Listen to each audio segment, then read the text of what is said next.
Sir, प्रधानमंत्री मोदी की सरकार के 12 साल सबसे लंबा टेन्योर जो है प्रधानमंत्री मोदी ने पूरा कर लिया है। नेहरू जी को भी पीछे छोड़ दिया। देखिए, ये एक महा झूठ कल से प्रचारित किया जा रहा है और इसमें अंधभक्त और गोदी मीडिया सब शामिल हो गए हैं। भारतीय झूठा पार्टी का काम है दिन रात झूठ बोलना। देश के पहले प्रधानमंत्री पंडित जवाहरलाल नेहरू जी 16 साल 9 महीने तक भारत के प्रधानमंत्री रहे और मोदी जी 12 साल से प्रधानमंत्री हैं। तो 12 साल प्रधानमंत्री रहने वाला व्यक्ति नेहरू से आगे कैसे निकल गया? ये क्या झूठ चल रहा है देश में? कुछ भी चलाए जा रहे हो आप। एक बात। दूसरी बात यह है कि मूल्यांकन होना चाहिए 12 साल में देश को क्या मिला। देश को नफरत मिली, लड़ाई झगड़े मिले, दुनिया में भारत की छवि खराब हुई। आज हम विदेश नीति के मामले में घुटना टेक प्रधानमंत्री हमारा हो गया ट्रंप के आगे।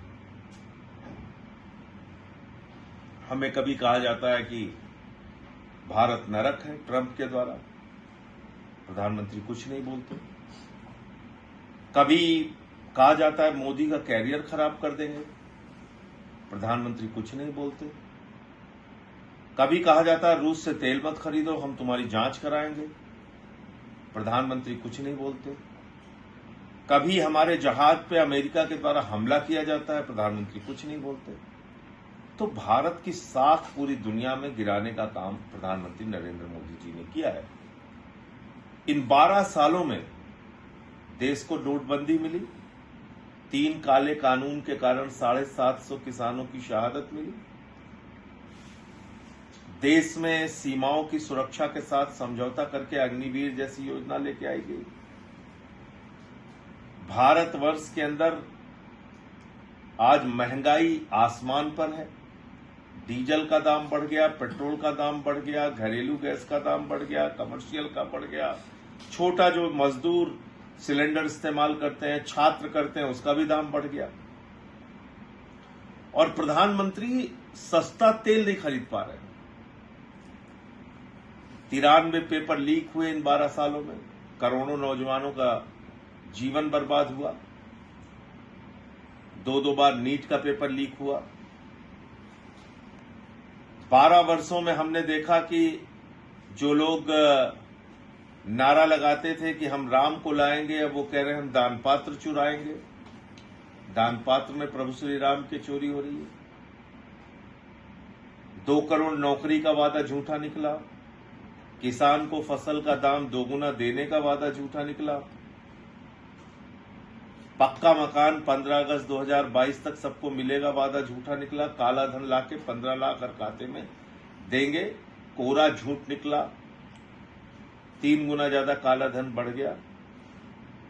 तो कुल मिलाके ये 12 साल इस देश के लिए दुखों के 12 साल रहे, कष्ट के 12 साल रहे, जुमलों के 12 साल रहे और झूठ के 12 साल रहे।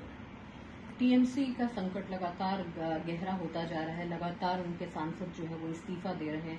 ऐसे में अभिषेक बैनर्जी की मुलाकात भी हुई है राहुल गांधी। देखिए, डराओ धमकाओ पार्टियों को तोड़ो, ये प्रधानमंत्री जी का फॉर्मूला है। कभी वो फॉर्मूला आम आदमी पार्टी पे इस्तेमाल होता है, कभी समाजवादी पार्टी पे इस्तेमाल होता है, कभी कांग्रेस पे तो कई बार इस्तेमाल हुआ, अब टीएमसी पे इस्तेमाल हो रहा है। तो विपक्ष की जितनी पार्टियां हैं, शिवसेना हो, एनसीपी हो, सभी पार्टियों को देश भर में तोड़ तोड़ के प्रधानमंत्री जी ने और भारतीय जनता पार्टी ने देश के लोकतंत्र का गला घोटने का काम किया और वही काम टीएमसी के मामले में हो रहा है। आप बताइए, अचानक ऐसे कैसे हो सकता है कि जो लोग कल तक ममता दीदी और ममता जी की जय जयकार कर रहे थे, चुनाव का परिणाम आने के बाद ठीक तुरंत 48 घंटे में पलट जाएंगे। इसका मतलब कि डराने धमकाने और पार्टियों को तोड़ने की जो राजनीति है, वो राजनीति प्रधानमंत्री कर रहे हैं।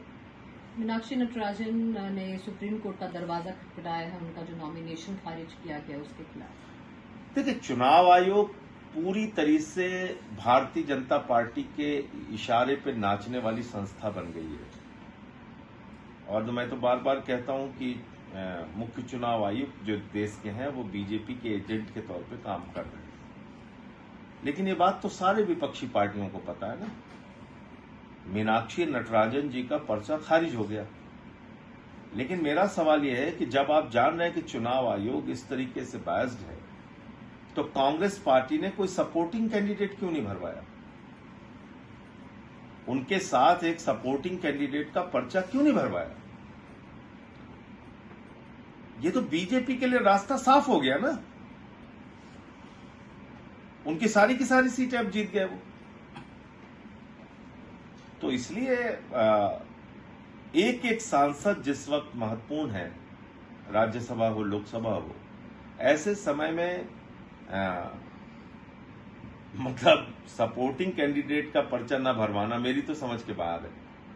ओमान में एक कमर्शियल वेसल पर हमला हुआ है जिसमें 3 भारतीय भी बताए जा रहे हैं जो कि लापता हैं। देखिए, मैं फिर से ये बात कहूंगा कि मोदी जी को और हमारी सरकार को, विदेश मंत्रालय को अपना ऐतराज जताना चाहिए, प्रतिरोध जताना चाहिए और खुलकर इसके बारे में बयान देना चाहिए।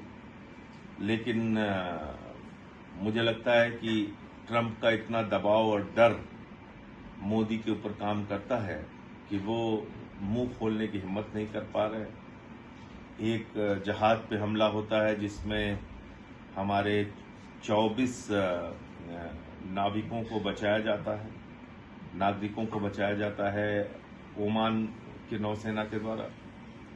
और अभी जो दूसरी जहाज पे हमला हुआ है उसमें 3 भारतीय लापता हैं। तो ट्रंप आपका किस प्रकार का मित्र है? अमेरिका आपका किस प्रकार का मित्र है? वो आपके ही लोगों को मार रहा है, आपके ही लोगों पे हमला कर रहा है, आपके ही लोगों को बेड़ियां पहना के भेज देता है, आपके ही देश को लगातार अपमानित करता है और कहता है पाकिस्तान को मजबूत करना है। यह अमेरिका आज पाकिस्तान को मजबूत करने में लगा हुआ है।